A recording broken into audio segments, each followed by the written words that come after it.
మరీ అంత చిరాకు పడతావేంటి తమ్ముడు? నాతో మాట్లాడదని చెప్పినానమ్మా. అన్నింటికీ సొంత వైద్యం పనికిరాదు తమ్ముడు. నేను చెప్పింది పూర్తిగా వినకుండా సగం నీ సొంత తెలివితేటలు ఉపయోగించావు. అందుకే చివరికి మీ మావయ్యకే డ్రైవర్ వయ్యా. నువ్వు చెప్పింది పూర్తిగా వినుంటే జైల్లో ఉండేవాడిని.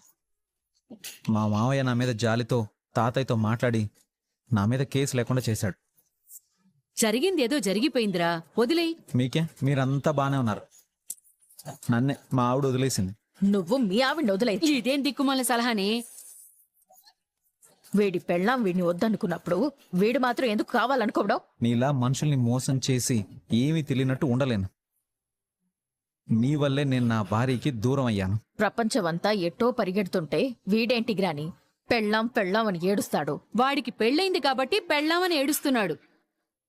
నీకు పెళ్ళై ఉంటే మొగుడు అని ఏడ్చేదానివి. ఇంకా నా జీవితానికి ఆ ఏడుపొకటే తక్కువ. నీకా ఛాన్స్ లేదులే. ఎందుకు? నీలాంటి దాన్ని పెళ్లి చేసుకున్నందుకు.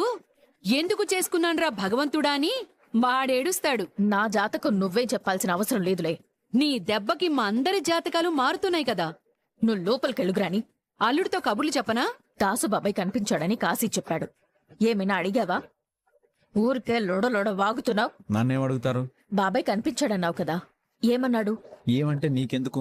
దాసు బాబాయ్ గురించి గ్రాని బాధపడుతుంది. మరి నువ్వెందుకు అడుగుతున్నావు? నువ్వు మరీ తిక్కలోడ్లా ఉన్నావేంట్రా? ఏ నేను అడగకూడదా?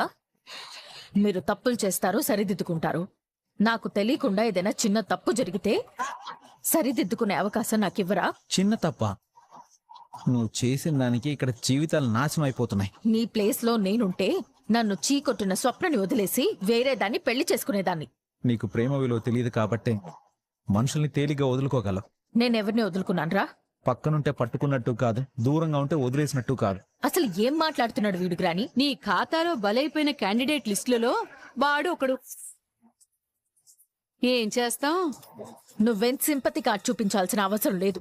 నీ దెబ్బకి ఆధార్ కార్డు చూపించడానికే కొందరు భయపడుతుంటే సింపతి కార్డు అంటావేంటే? ఏం మాట్లాడుతున్నావు గ్రాని? అదేనే, ఈ ఇల్లు, ఈ మనుషులు దాచిపెట్టడాలు, తప్పించుకోవడాలు, వాళ్ల కోసం వెతకడాలు ఏవో ఉంటాయి కదా. ఈవిడ గారు మళ్ళీ ఎవరి జీవితానైనా నాశనం చేసిందా ఏంటి? తమరు నోరు మోస్తే మర్యాదగా ఉంటుంది. అయితే నాతో మాట్లాడకు. మీ నాన్న నీతో ఏం చెప్పాడు? ఏమీ చెప్పలేదు. మళ్ళీ కలుస్తానని కంగారుగా వెళ్ళిపోయాడు. ఎక్కడికి? బావను కలుస్తానని చెప్పాడు. అయినా కలిస్తే నీకేంటి, కలవకపోతే నీకేంటి? అయినా నీలాంటి దానికి అవసరానికి మించిన ఇన్ఫర్మేషన్ ఇవ్వడం కూడా అనవసరం. నువ్వెందుకే టెన్షన్ పడుతున్నావు? దాసు బావతో నా గురించి చెప్తే ఏం చెప్పినా నీకైతే నష్టం లేదు కదా. ఎందుకంటే సుమిత్ర కూతురివి. గ్రాని, నీకు వరుసకి గ్రానీనవుతాననుకో. అబ్బా, నన్ను నీ మనసుతో చూడు గ్రాని. కళ్లతోనే చూడలేకపోతున్నాను, మనసుతో చూశాని అనుకో ఫినిష్ మసైపోతాను. ఈ దాసు బావని కలిశాడంటే నా పరిస్థితి ఇదే గ్రాని. నీ కొడుకు ఈ ఇంటికి రాకుండా బావని కలవాలనుకున్నాడంటే ఏం చెయ్యాలనుకుంటు? ఏదో జరుగుతుంది గ్రాని. ఏదో గట్టిగానే ప్లాన్ చేస్తున్నారు. ఎందుకు రాగావు? ఎక్కడుంది నా కూతురు? చూపిస్తాను మావయ్య. ఇంకెప్పుడు చూపిస్తావు? ఇంకెన్నాళ్ళు బాధ పెడతావురా? తల్లిలా చూసుకున్న పిన్ని పగ తీర్చుకుంది. సొంత తమ్ముళ్లా చూసుకున్న వీడు కూడా నిజం దాచి నన్ను మోసం చేశాడు. నువ్వు నా చెల్లెలి కొడుకువిరా.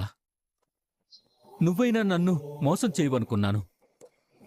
చివరికి నువ్వు కూడా. మావయ్య, అదిగో నీ కూతురు అన్న మాట తప్ప నీ నోట్నుంచి నేనేమీ వినాలనుకోవట్లేదు. చూపించరా, నా కూతురు ఎక్కడుంది? నా కూతురు ఎక్కడుందిరా? రాముడు అరణ్యవాసానికి, పాండవులు వనవాసానికి ఒక నిర్దిష్టమైన కాలాన్ని ఎందుకు నిర్ణయించారో నాకు తెలియదు మావయ్య. నాకున్న జ్ఞానంతో నేను అర్థం చేసుకుంది ఏంటంటే, కోపాలకి, మనుషుల మధ్య దూరాలకి, భగవంతుడు వేసే శిక్షలకు కూడా జీవితకాలం ఉండవు. అన్నిటికీ ఒక నిర్దిష్టమైన కాలం నిర్ణయించబడి ఉంటుంది. ఆ టైం పూర్తయ్యేంత వరకు నిజం మన కళ్ళ ముందే ఉన్నా మనం చూడలేము, చెప్పలేము. నీకు నీ కూతురికి మధ్య ఉన్న దూరం ఈ రోజుతో చెరి. ఎదిగిన కూతుర్ని చూసి ఆనందపడతావు, ఆశ్చర్యపోతావు, నీ ఇష్టం. ముందు చూపించరా. ఎక్కడుంది నా కూతురు? చూపిస్తాను మావయ్య. జ్యోతుల మధ్య దీపంలా వెలిగిపోతున్నా నీ కూతుర్ని చూడు మావయ్య.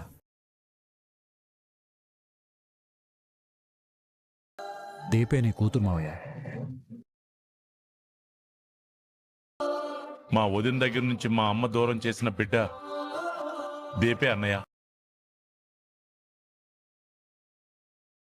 ఇన్ని రోజులు నేను నాన్న అని పిలవలేక నీ ఇంట్లో పని మనిషిగా మిగిలిపోయిన ఈ దీపే మావయ్య నీ కన్న కూతురు. నువ్వే నాన్నమని దీపకు తెలుసు. నాతో పాటే దీపకు కూడా తెలుసు. అందుకే దీప నేను నాన్న అని పిలవటానికి అంత ఆరాటపడేది.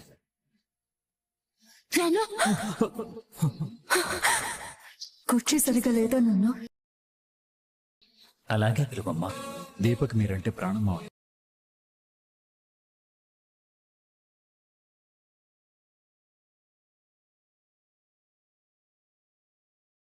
చిన్నయ్య గారు మీరా? చిన్నయ్య గారు కూడా గుడికొస్తున్నారని నాతో ఎందుకు చెప్పలేదు అమ్మగారు కూడా వచ్చారా?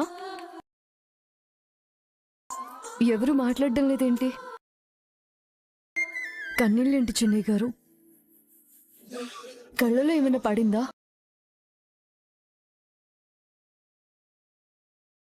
చిన్నయ్య గారు కాదు, నాన్న అని పిలువమ్మా.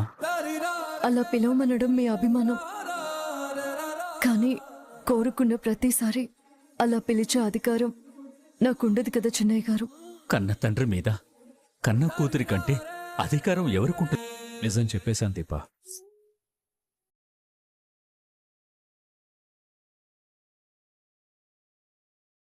మీ నాన్నకి నువ్వే కూతురు అన్న నిజం చెప్పేశాను.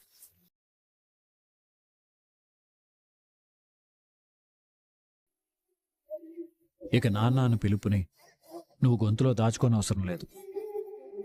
మనస్ఫూర్తిగా నాన్న అని పిలవచ్చు. కళ్ల ముందున్న కూతుర్ని గుర్తించడానికి ఈ తండ్రికి ఇంతకాలం పట్టిందమ్మా. నాన్న,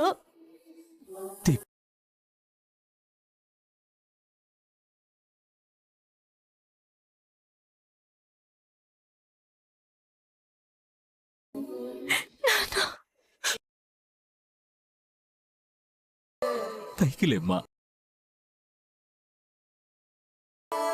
జరిగిందంతా ఇప్పుడే కార్తీక్ చెప్పాడమ్మా. సరే, వాడంటే మేనల్లుడు. నిజం ఎప్పుడో తెలిసినా చెప్పకుండా దాచాడు. నువ్వు నా కన్న కూతురివే కదమ్మా. కళ్ళ ముందే తిరుగుతూ నిన్ను అవమానిస్తున్నా, నీ ముందే వేరొకరిని అభిమానిస్తున్నా ఎలా తట్టుకోగలిగావమ్మా? ఆడదాని కన్నీటి బరువు భూదేవి కూడా మొయ్యలేదంటారు. అలాంటి కన్నీటిని నేల మీద పడకుండా, మా కంటికి కనిపించకుండా గుండెల్లో ఎలా మోసావమ్మా? తెలిసిన కాసేపటికే నా కూతురు ఎక్కడుంది, ఎలా ఉంది, నాకు చూపించండి అని అడిగాను. అంటే నా తండ్రి మనసు కన్న బిడ్డ కోసం అంత తాపత్రయపడింది. నా ఆకలి తీరడానికి దేవుడు ప్రసాదం కాదు, కడుపు నిండా భోజనం పెట్టాడు. మీ నుంచి నేను నాకు తెలియకుండానే దూరం అయ్యాను. అలాగే తెలియకుండానే దగ్గరయ్యాను. మీరు నన్ను చూసిన తర్వాత మీ నోటి నుంచి వచ్చిన మొట్టమొదటి మాట అమ్మా దీప, అమ్మా దీప అని పిలిచావు నాన్న. అమ్మ దీపా, నువ్వు పిలిస్తే నాకు నన్ను పెంచిన తండ్రి గుర్తుకొచ్చాడు.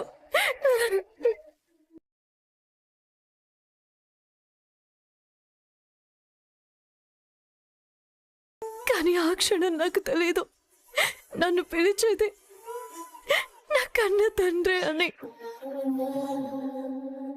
తెలిసిన తర్వాత చెప్పుకోలేకపోయాను నాన్న. ఎందుకు చెప్పుకోలేకపోయావు? నేనే చెప్పొద్దన్నాను మావయ్య. ఆపరా!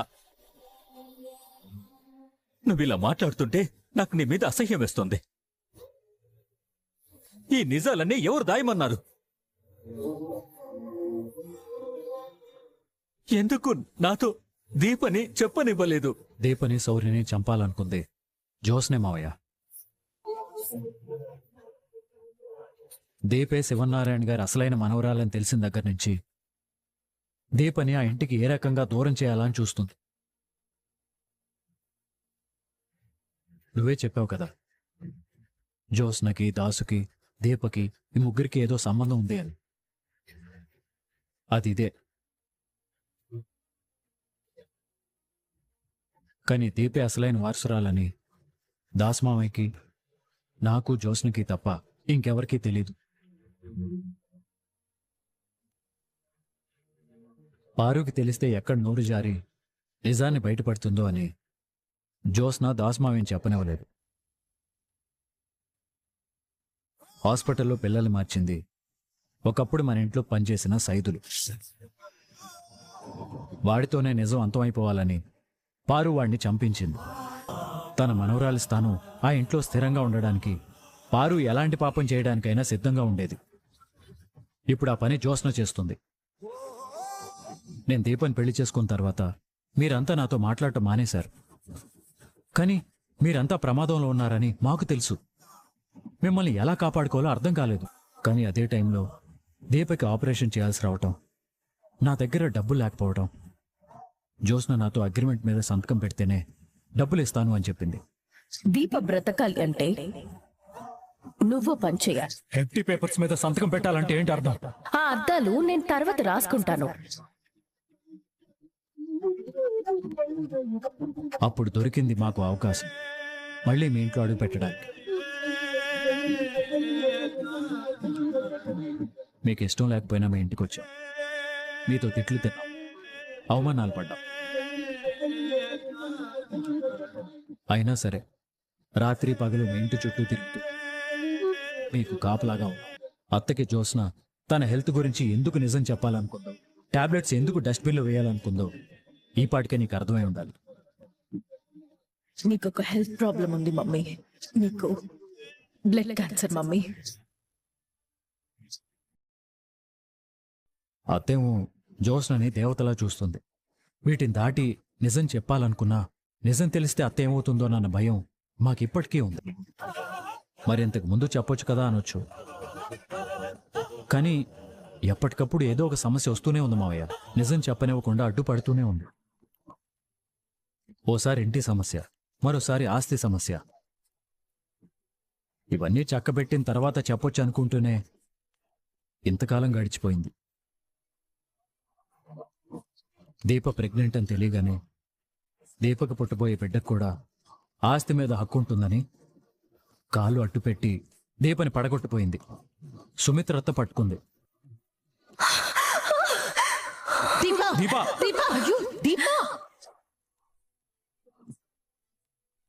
వారసత్వాన్ని, ఆస్తి మీద హక్కుని వదులుకునే స్థితిలో జోస్న లేదు మావయ్య. దానికోసం ఏం చేయడానికైనా వెనకాడదు. ఇదంతా నాకు తెలియనంత వరకే తన ఆటలు. తెలిసింది కదా, ఇప్పుడు ఏం చేస్తానో చూడు. నేరుగా పోలీస్ స్టేషన్కి వెళ్ళి పోలీసులను తీసుకొని ఇంటికి వెళ్తాను. మావయ్య, ఎవ్వరు చెప్పినా వినేదే లేదు. నా కూతురు ఎవరో ఈ రోజే అందరికీ తెలియాలి. మావయ్య, మావయ్య ఆగు. అన్నయ్య మావయ్య,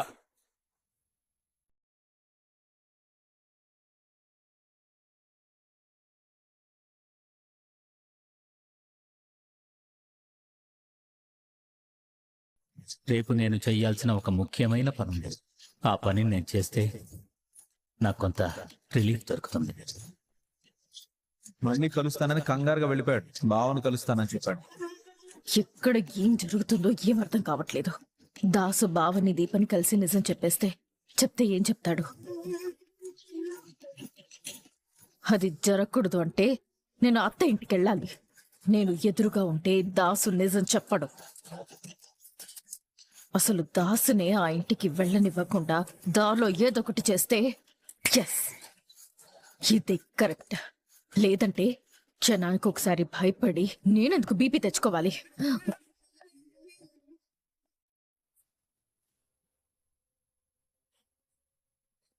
ఏంటా స్పీడు? ఇప్పటికే స్లో అయ్యాను. గేర్ మార్చి ముందుకెళ్ళకపోతే రైడ్లో స్లో ఏది నేనే. నువ్వెందుకు ఓడిపోతావు? నువ్వు శివన్నారాయణ గారి అసలైన వారసురాలివి. ఓడిపోయింది నేను. నువ్వు ఏదైతే నమ్ముతున్నావో అది నేను నమ్మట్లేదు.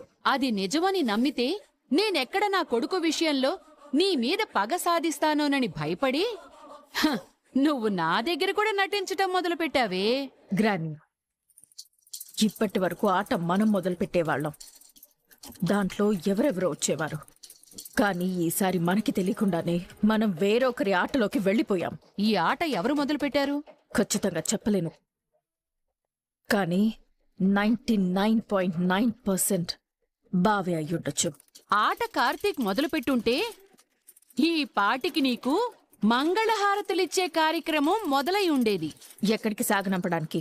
పోలీస్ స్టేషన్కి. ఎక్కడికి సాగనంపడానికి? పోలీస్ స్టేషన్కి. ఎందుకు? చేసిన పాపాలకి.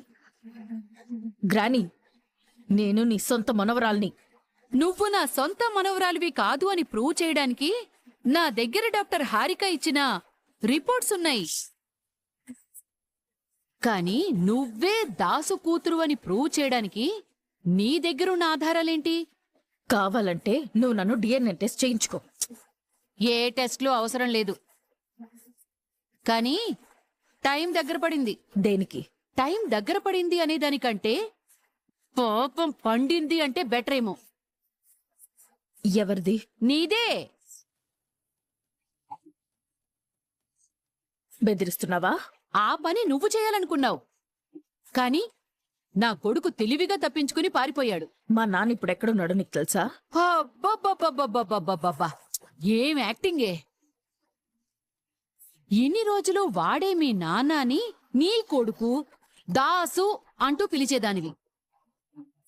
ఇప్పుడు నువ్వు దశరథ్ కూతురువని సాక్ష్యాధారాలతో తేలిపోయిన తర్వాత దాసు కిడ్నాప్ గురించి ఎక్కడ బయటపడుతుందో అనే భయంతో నాన్నా అంటున్నావు. గ్రాండీ, ముందు నువ్వు నిద్రల నుంచి బయటికి రావాలి. నువ్వు ఎవరో ఆడుతున్న గేమ్లో తిరుగుతూ ఉన్నావు. కాసి ఏం చెప్పాడో విన్నావు కదా? బాబాయ్ కనిపించాడన్నావు కదా, ఏమన్నాడు? బావని కలుస్తానని చెప్పాడు. కలిస్తే నిజాలన్నీ బయటికి వస్తాయి. నీకేంటి ప్రాబ్లం? ఏ నీకోసం పోలీసులు వస్తారనా? పోలీసులు వస్తారు, నా కోసం కాదు, నీ కోసం. నేనేం కిడ్నాప్ చేయలేదు కదా. పిల్లల్ని మార్చి అంతకంటే పెద్ద పాపవే చేసావు గ్రాని. అది నా పాలిట వరమే కావచ్చు, కానీ అది ఈ ఇంట్లో వాళ్ళు క్షమించలేని నేరం.